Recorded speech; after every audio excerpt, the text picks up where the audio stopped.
Jilli hooggantuu biiroo lafaa Oromiyaa adde Masarat Asaffaan durfamuun hojii Shinshaanoo waajjira lafaa magaalaa Adaamaa daawwateem. Itti gaafatamaan waajjira lafaa magaalaa Adaamaa obbo Taliilaa Qumbiim ijaarsi seeraan alaa pilaanii magaalaan akka walsimuun rakkoo bulchiinsa gaarii yeroo dheeraaf hawaasni kaasaa ture deebii itti kennuuf yeroo lammaffaaf karoora guyyaa 40 baafachuun Shinshaanoo geggeessineen kutaa magaalaa 5 keessatti aanaalee 10tti cittuu lafaa 4754 shanashanuun abbaa mirgaaf kennuun akka danda'ame iman. Doobii har'aa kanaanis wal qabatee magaalaa Adaamaa keessatti ijaarsi seeraan alaa pilaanii magaalaatii wal simu kamiyyuu bara kana darbuu waan hin qabneef rakkoo bulchiinsa gaarii yeroo dheeraa hawaasni kaasaa ture.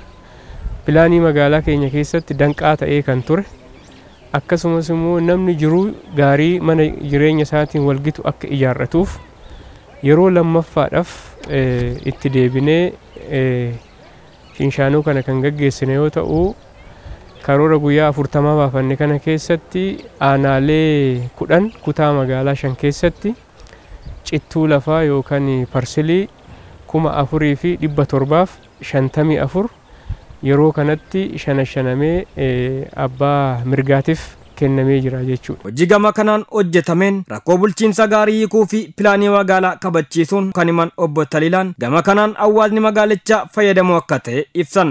Rakkoo bulchiinsa gaarii tanaan dura ture kana hin hiikne pilaanii magaalaa keenyaa hin kabachiisne magaalli keenyas Shinshaanoo marsaa duraatii fi Shinshaanoo marsaa lammaffaa kanaan galii gara qarshii miiliyoona 900 asirraa argatee jira jechuudha. Hawaasni fayyadamaa ta'eera. Pilaanii magaalaa keenyaa kabachiisnee jirra.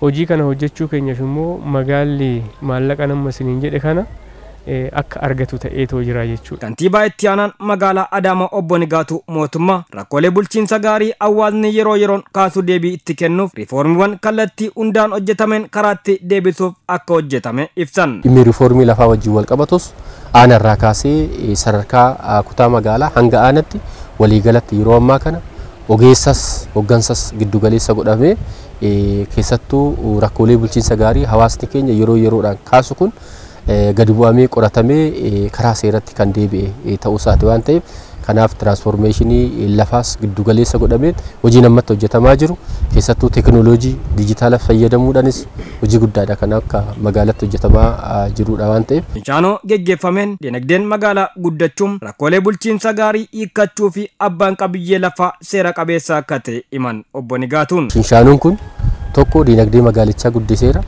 Lammaffaan immoo rakkoolee bulchiinsa gaarii kanaan dura gangalachaatii dhufassan hiikuu danda'eera. Abbaan qabiyyummaa seera qabeessa ta'uu danda'eera. Har'a manasaa baankii qabsiisuu danda'a, dhaalchisuu danda'a waan ta'eef kalee kan hin turre har'atti garuu Shinshaanoo kana keessatti hojiileen kunniin bu'aan kun dhufuu danda'eera jechuudha. Hooggantuun biiroo lafaa Oromiyaa adde Masarat Asaffaan hojiin Shinshaanoo magaalaa Adaamaatti hojjetameen akka biyyaatti muuxannoon irraa fudhatamuu qaba jechuun lafa karaa ammayyaatiin qabaachuu baannaan rakkoo akka ta'e himan. Lafti keenya immoo karaa ammayyaatiin yoo qabachuu baanne yoo bulchuu baanne uummata bal'aa qabnu wajjiniin wal simuu hin danda'u akka ammaatti deemaa turre.